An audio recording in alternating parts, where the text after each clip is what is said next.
Salve, salve, rapaziada. Esse é o Master Hip Hop Podcast. Podcast da cena do hip hop, não só da cena atual, mas do início do hip hop, né? Viemos trazer aqui pessoas que fizeram o hip hop acontecer, né, no Brasil e aqui em São Paulo, né, mais precisamente, no pessoal do ABC.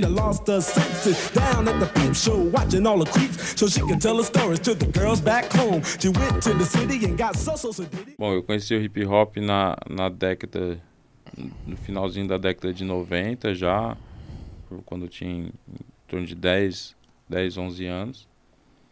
Comecei a desenhar, vim fazer parte mesmo no Cajuve, né, nas oficinas que tinha ali em 2004, 2005, com o Trufe, o Foco, onde eu conheci o que era o grafite e pude aprender, conhecer outras pessoas, conhecer o Kio, o Danone, o Cena 7, Feijão e mais um pessoal. E comecei a fazer parte, né? Um pouco mais pra frente eu conheci o Dalcin, né? Acho que em 2007, 2008, por aí eu conheci o Dalcin, já começando a pintar. Eu conheci o hip hop, eu era muito novo ainda, eu não consigo nem relembrar assim quantos anos eu tinha na época. Eu lembro que eu e meu primo, a gente era muito jovem ainda, a gente andava no banco de trás do Fusca do meu tio e tocava Racionais naquela época no Fusca do meu tio. E eu nem sabia o que era aquilo e tal, só eu sei que eu me identificava com aquilo de alguma maneira. Alguns anos depois, por intermédio de um CD do Charlie Brown que minha mãe me deu. Nas últimas faixas ali tinha algumas músicas com participação do RZO. Aí eu falei, pô, isso aqui parece aquele bagulho que a gente ouviu no Fusca do tio anos atrás e tal. Aí a gente se identificou com aquilo e começou, a gente já tinha uma estrutura pra E saber que aquilo atrás. era rap e tal. Aí a gente até chegou no meu tio, pô, tio, que a gente tá ouvindo aqui, fala até de Pirituba, lá de onde o senhor mora e tudo mais. Foi meu primeiro contato com o hip hop, né?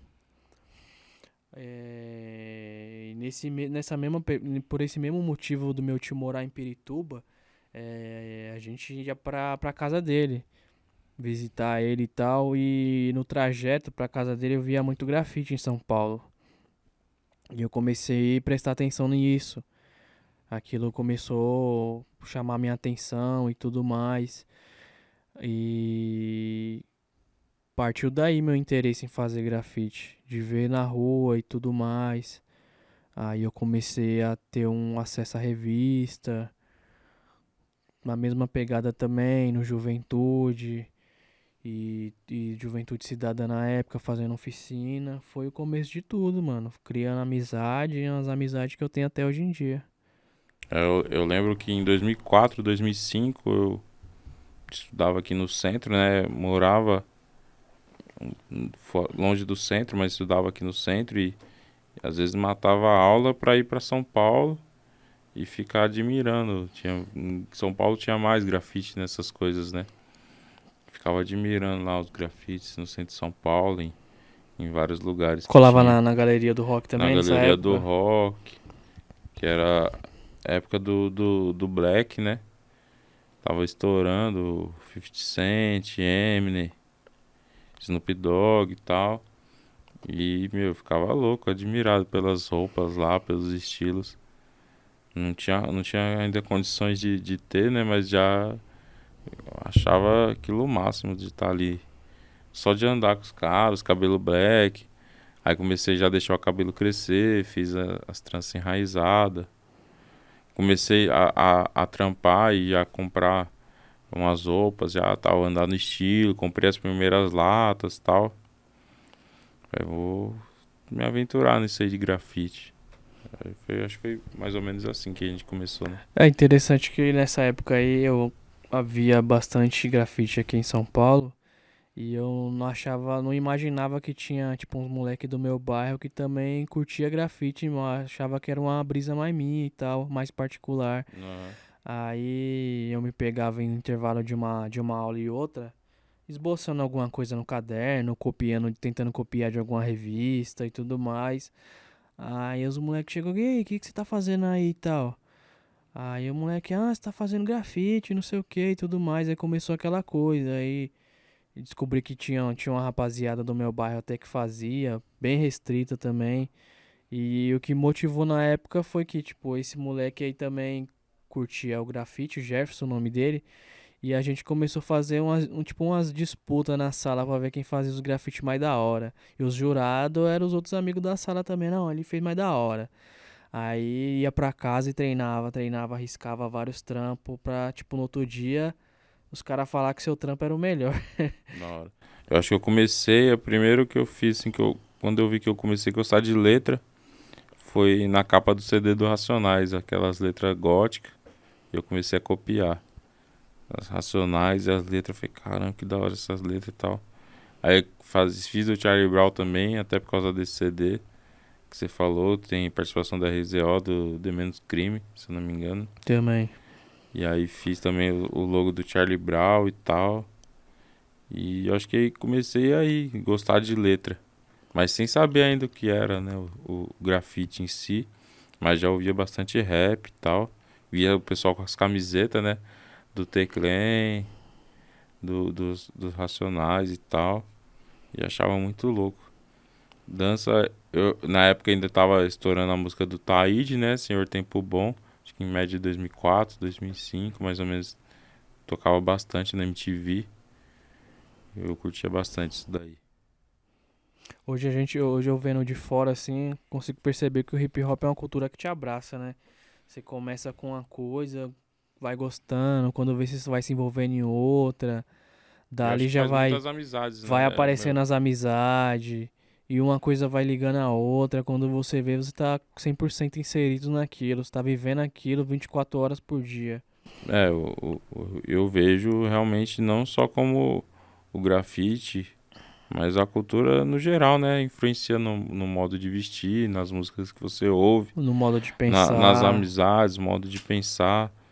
E influencia na vida toda. E eu acredito realmente que o hip hop transforma a vida, né? Eu sou exemplo próprio e conheço muitas pessoas que foram transformadas, né? Muitos jovens que poderiam ter ido pro crime e hoje estão aí pintando, cantando, sendo DJ e realmente teve a vida salva através do hip hop. É um take. Ó, aí vai cortando, você corta depois, né?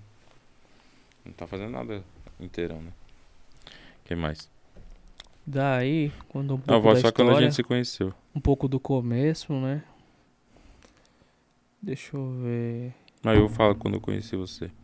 Eu lembro que assim, depois que um pouco antes de eu te conhecer, um pouco depois, na verdade, que eu te conheci, foi quando eu fui preso, pichando.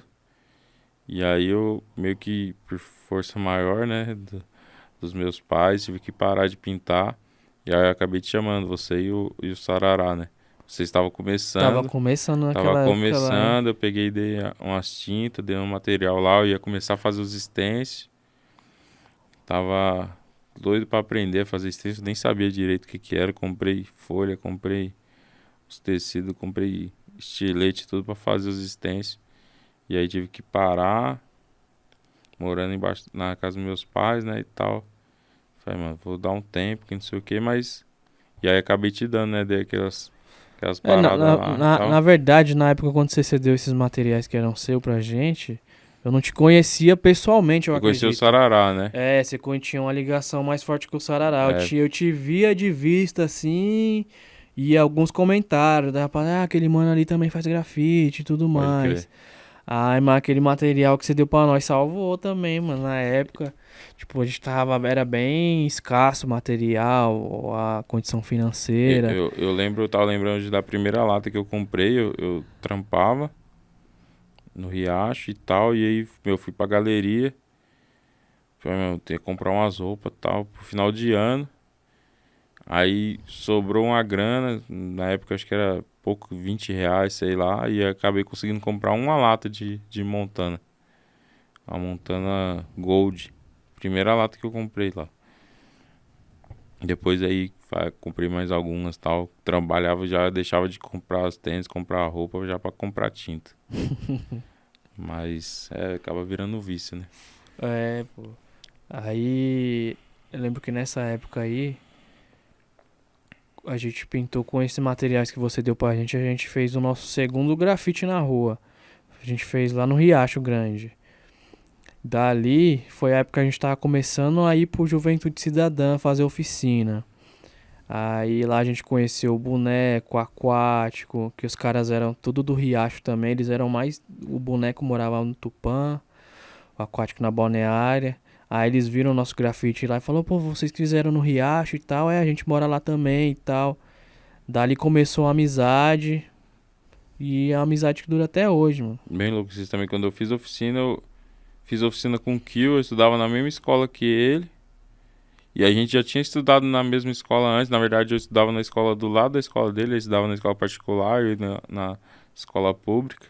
A gente já tinha se trombado, porque eu sempre passava em frente à escola dele e tal. E aí a gente foi fazer oficina junto, eu conheci ele lá. E depois a gente estava estudando na mesma escola na época, lá no Wallace. Ele já tinha saído da particular e ido pra pública. Eu já tinha sido expulso da onde eu estava e fui para essa outra. E aí acabei conhecendo ele, foi aí justamente na escola no Wallace, lá onde foi meu primeiro rolê. Eu e ele.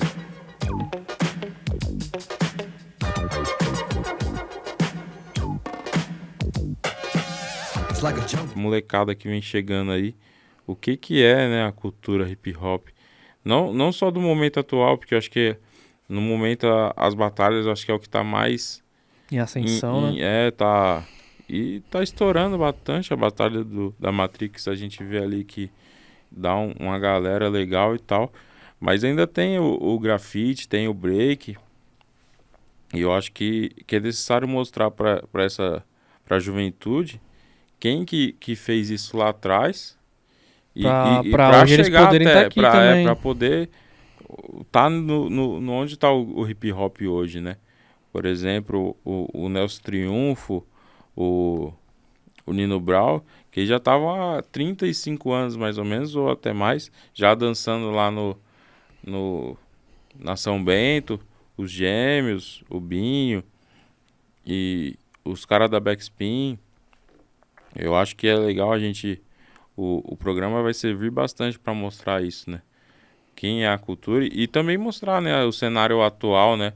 Os caras que estão pintando na rua hoje em dia, os caras que tá fazendo as batalhas, os rappers, os DJ. E da mesma maneira que a gente conheceu o hip hop, a gente pode pensar uma seguinte questão.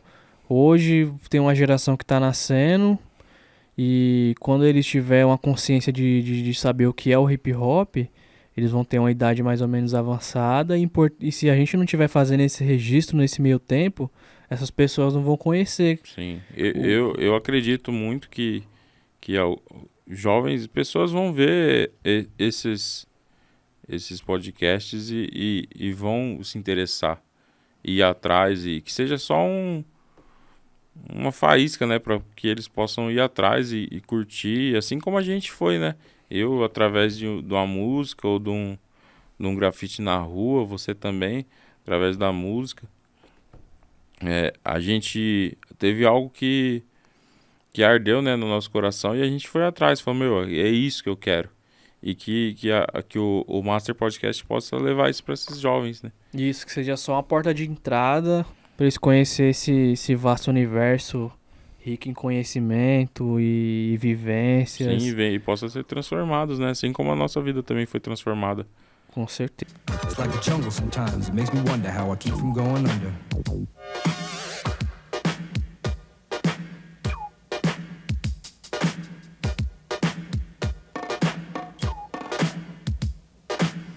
Broken glass everywhere. People on the stage, you know they just don't care. I can't take the smell, can't take the noise. Got no money to move out, I guess I got no choice. Rats in the front room, roaches in the back. Junkies in the alley with the baseball bat. I tried to get away, but I couldn't get far. Cause a man with a tow truck repossessed my car. Don't push me, cause I'm close to the... Salve a todos, e esse é o Master Hip Hop Podcast.